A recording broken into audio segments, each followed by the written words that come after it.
If you are going to college for the degree, you are vastly limiting your perspective. I believe your perspective should expand to, I'm going to this college and this program to learn this because I want to accomplish this. And it's not just a degree. Don't get me wrong. I think great job if you get a degree. It does show a little bit of resilience. But the amount of time you're spending and the money you're spending, you should be getting more than the credential that certifies that you completed their curriculum. It should be something that you are empowered now with a skill set and abilities and knowledge and contacts. Because to me, a college environment and a learning community, the biggest thing you're building is contacts with other people that you can either help each other get jobs or help each other grow, be friends and things like that. But if you're just going for the degree, you're wasting your or somebody else's money.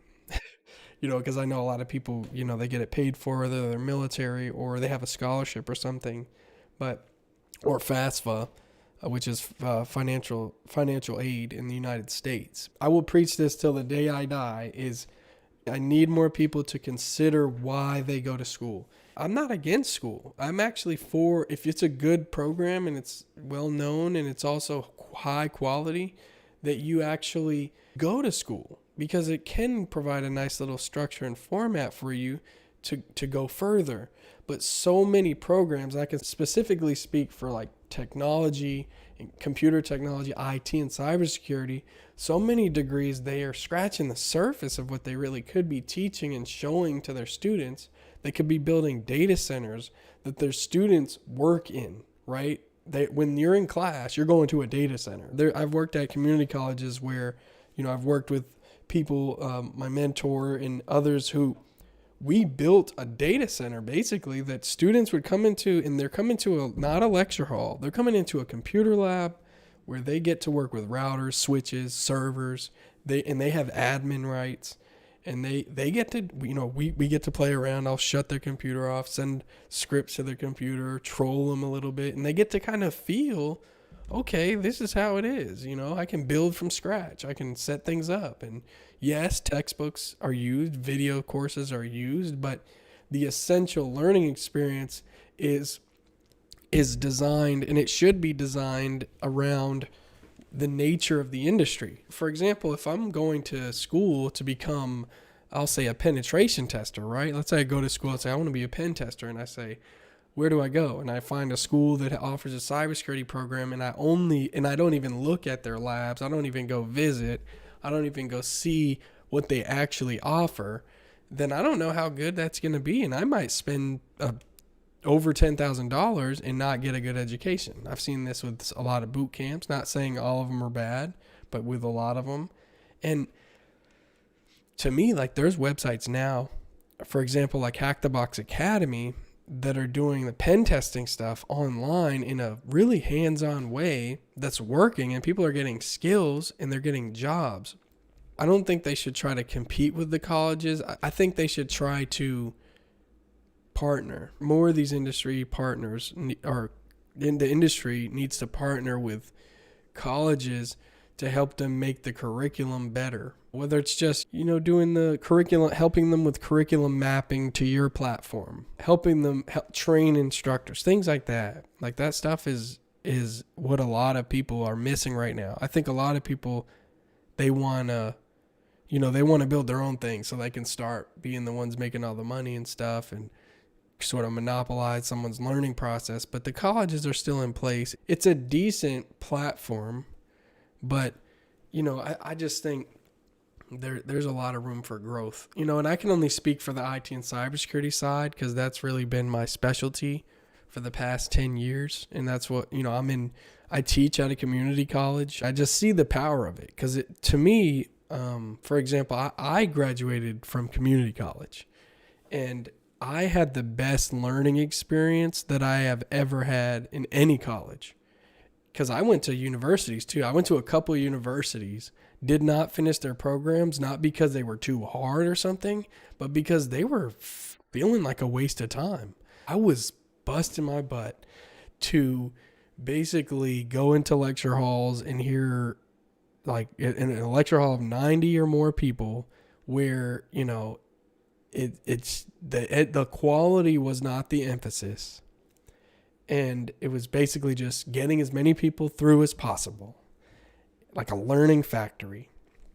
And that just wasn't, that just didn't, I didn't like that. And I did good. I got like A's and stuff. And I was like, I'm dropping this. And, you know, it's funny. And I can talk about this now because I'm not there anymore. But, you know, I was teaching at the community college level at the time. I was going to this one university. And I'm going to this university. And I'm commuting. It's like 20 minutes. It's not far. And I'm going, and you know, the campus is beautiful. I'm walking past.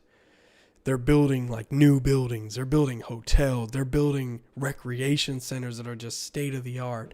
And I'm seeing statues. I don't even know who it is, but it's somebody. I would imagine somebody significant to the university, maybe a large donor or something.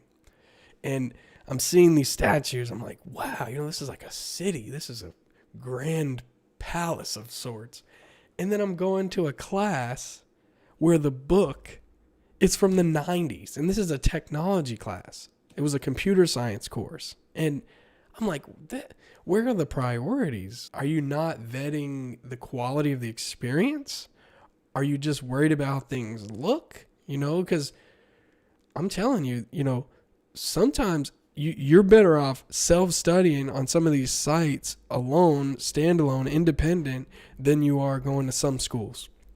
Again, I like education, higher ed. I'm going to the community college environment. I'm a huge fan of community college just because you can learn a lot in 2 years. But I do see that a lot of colleges, especially at the university level, are lacking in their focus and their prioritization of putting students first. I don't just mean saying it, you know, say, oh yeah, no, we care about students here. I'm talking about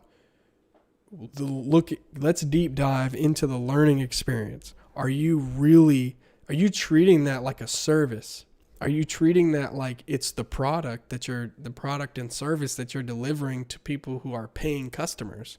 As a student, you should be seeing what you're doing as you're paying for it, right? I know it was like super easy to get student loans. I was surprised. I got a student loan for one university, and I was like, that was way too easy, you know, to get access to that much money. But I also get it creates opportunities for people.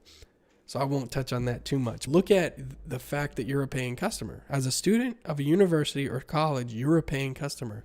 And I think you should demand a high quality education. What does that look like? How do you know? What if you're just learning for the first time? You don't know what that looks like in your field. Well, that looks like shopping around. Shop for a good education. Look at multiple universities. Don't just look at the amenities they provide, the pools and the team, like what teams are good. Like all that is fun and cool, but it's not a main reason you should go to that school. I'm going to speak on this as something that I've noticed. I'm speaking in faith on this because it's something I noticed and it's put on my heart. I notice a lot of people are going to school and the only thing they're really leaving with is a bunch of debt and an alcohol addiction because they went to a party school that just was so much fun, but they were missing class all the time. Sometimes it is the student. They need to take accountability. But I'm saying as a student, no matter what age you are, you should be looking at the quality of the education. That should be the number one thing. And what are some questions you could ask? You could ask, what are some common companies that people go to working in this specific degree field that I studied? Where are they going to work? How much money are they making? Are they succeeding? Are they going beyond? And, see how does the university keep in touch with students? What does the university do to help their students get jobs? And when I say just get jobs, I'm not talking about any jobs. I'm talking about jobs specifically related to the field that they're studying. I'm not talking about they studied this, they got a degree in this, and then all of a sudden they're working in a completely separate field. Because a lot of the times when that happens, what I've noticed is it's not because they just decided they didn't like it, because they should have decided that as they spent 4 years or 2 to 4 to more years studying it. They should have known then the nature of the field. And whether or not they liked it. It's more so the case that if that happens, they couldn't find a job in that area, so they went and worked in another industry because that industry brought them in. I've seen people like go and work in completely different industries. It's like, and it's not because they wanted to, it's because they needed to, because now they got bills to pay because they graduated and they have debt. This is a serious thing to be addressed as a student, and also I think more institutions need to sort of take responsibility, reprioritize, and really look at, are we providing an excellent learning experience? And I don't just mean, is it like really good at teaching? I think it should be so far as to be almost entertaining. Like, you should make it a production. Look at what, there's a gentleman, he teaches at Harvard. I think their extension school, his name is David Milan, and he does a lot of like innovative stuff in teaching in the classroom. And you can tell he is very focused on continuing to enhance the production of what he does, but also the quality and whether or not it's reaching. And he's doing this on a mass scale now through CS50 is what it's called. And I admire that approach. I admire people that are consistently getting better in their craft, but they're also looking at teaching as a craft, right? I teach networking, IT, and cybersecurity stuff. That's one craft, right? But then teaching it is a different craft. So to me, I try to get better at both always, and try to figure out different ways to explain things and how to make it more interesting and maybe even entertaining. And I'm saying the universities and most colleges, they have the capacity and they have the resources to make it engaging learning experience, like something like that can't be matched. And each university is different. They could put their own flavor on it.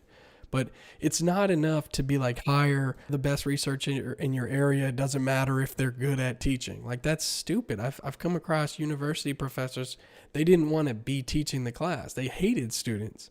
They couldn't be bothered by these plebes. In their mind, like, they're just superior. These are some of the same university professors that will take pride in the low pass rate. Come on, if you have a low pass rate, most of the students that take your class fail it, that doesn't mean you're just super duper smart compared to everybody. That means you're not a good teacher. You're not able to successfully convey the knowledge to them or design curriculum that maps with what you're saying in class and the materials you're giving them. And they're failing. They're not learning. So to me, that's flipped. That's backwards, We could talk about the grading system and all that. And I do think grading is, overall, I wish we didn't have to do it, but I do see the benefit of it. I think grading it's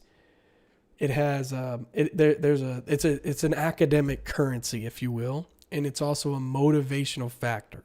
So if someone is not doing their coursework and you drop a couple of goose eggs in that grade book of some zeros and that they see that grade tank, then that is a motivational factor. I have seen that become a motivational factor. Yes, some students don't care. But on the subject of grades, me personally, I tell all my students that you shouldn't be coming to school for a grade. That's not the goal. But I do think you should have develop a competitive drive to get good grades.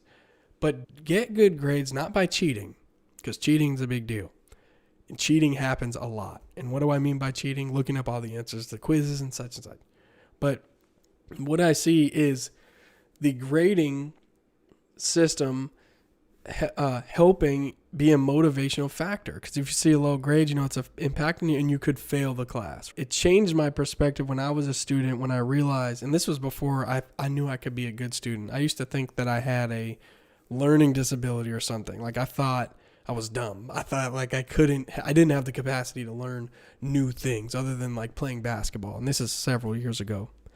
And I started getting an interest in IT and cybersecurity, and it really piqued my interest. And I realized over some time with working with my mentor that your interest is a gift. So when you have an interest in something, it is a gift. And that is an interest that you should pursue.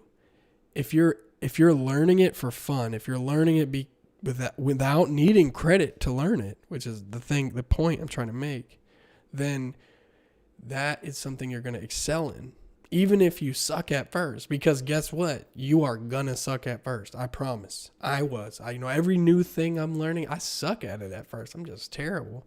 But I've grown to the point where I'm like, I suck now, but I like this. I want to get good at this, and I get good at it. And I think everybody has the capacity to do that. Everybody has a beautiful gift in having a brain that has the capability to learn.